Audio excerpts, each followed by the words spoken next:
Oke, selamat datang semuanya. Hari ini kita akan menyelami sebuah kerangka spiritual kuno yang dirancang untuk memahami apa sih tujuan sejati kita. Ini bukan cuma sistem tentang berbuat baik loh, tapi tentang gimana caranya jadi benar dari dalam. Yuk, kita mulai. Kita akan mulai pembahasan ini dengan sebuah pertanyaan yang wow, kuat dan misterius banget.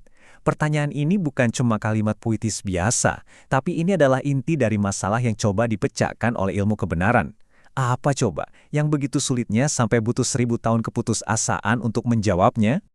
Nah, ini dia peta perjalanan kita hari ini. Kita bakal mulai dari masalah kosmiknya, terus kita definisikan ulang misi kita sebagai manusia, lalu kita pahami sistem nilai yang baru, pelajari alat-alatnya, temukan bantuan yang tak terduga, dan terakhir, kita satukan semuanya dalam sebuah kerangka hidup yang utuh. Oke, kita masuk ke bagian pertama. Doa selama 1000 tahun ini adalah teka-teki utama kita.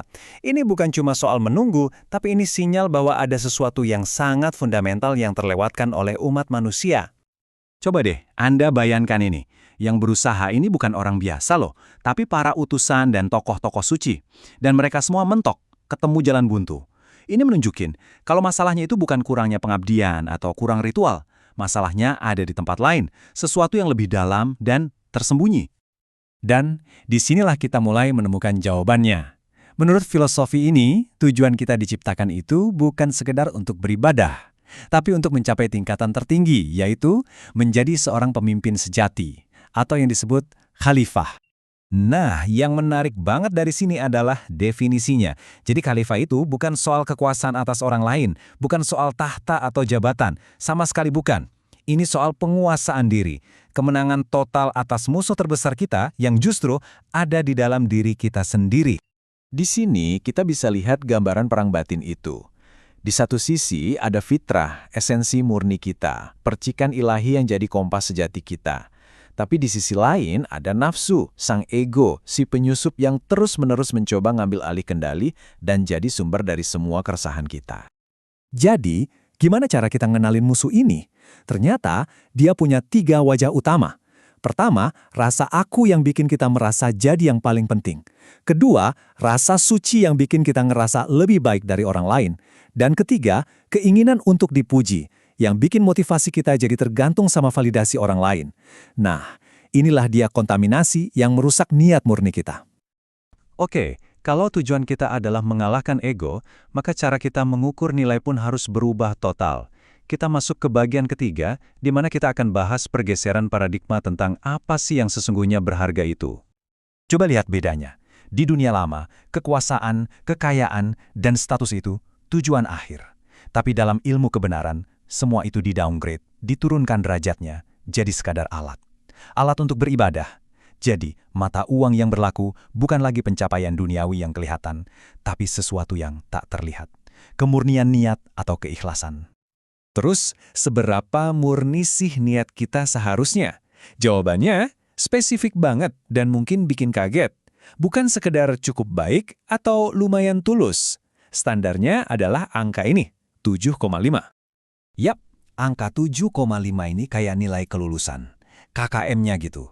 Artinya, supaya sebuah tindakan itu diterima secara spiritual, niat dibaliknya harus minimal 75% murni dari fitrah dan maksimal cuma boleh ada 25% kontaminasi ego. Inilah standar absolut yang bikin spiritualitas jadi sangat terukur. Oke, sekarang kita udah tahu tujuannya adalah menjadi khalifah dan standarnya adalah 7,5. Pertanyaannya, gimana caranya? Nah, bagian ini akan membahas toolkit praktis yang kita butuhkan. Ini dia trisula kebenaran.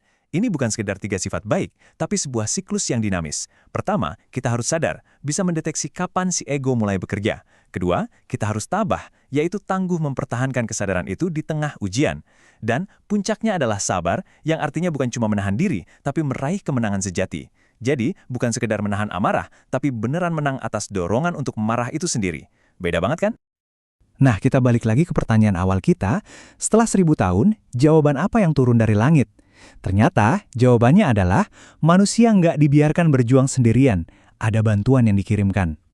Inilah game changer-nya. Malaikat Mukarrabin adalah pemandu rohani yang sama sekali nggak punya ego. Mereka nggak mengajar dari luar kayak guru manusia yang terbukti sering gagal. Sebaliknya, mereka membimbing kita dari dalam, membantu fitrah kita untuk tumbuh dan melawan nafsu secara langsung di medan perangnya. Tugas mereka pun terpetakan dengan jelas. Ada Yasin dan Nurani yang melakukan pembersihan spiritual awal, tapi bimbingan mereka maksimal cuma bisa membawa kita sampai nilai 6,5. Nah, untuk menembus nilai kelurusan 7,5 ke atas, kita butuh bimbingan dari Lumah dan Syariat yang secara spesifik membantu kita mempraktikkan siklus sadar, tabah, dan sabar dalam kehidupan sehari-hari. Akhirnya kita sampai di bagian terakhir.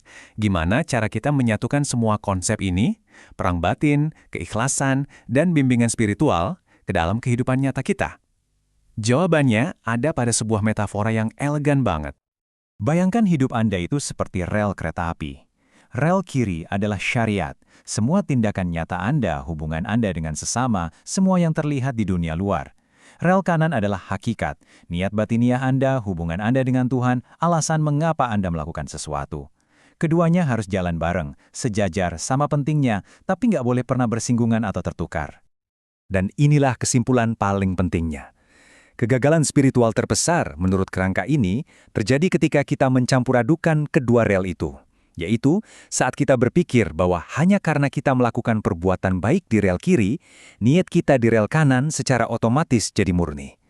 Padahal kebaikan eksternal tanpa kemurnian internal itu sia-sia.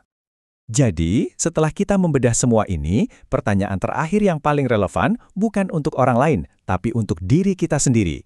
Coba kita lihat hidup kita, tindakan kita, dan motivasi kita. Apakah kedua rel kita, rel perbuatan dan rel niat, benar-benar berjalan berdampingan secara sejajar? Renungan inilah inti dari seluruh perjalanan penguasaan diri.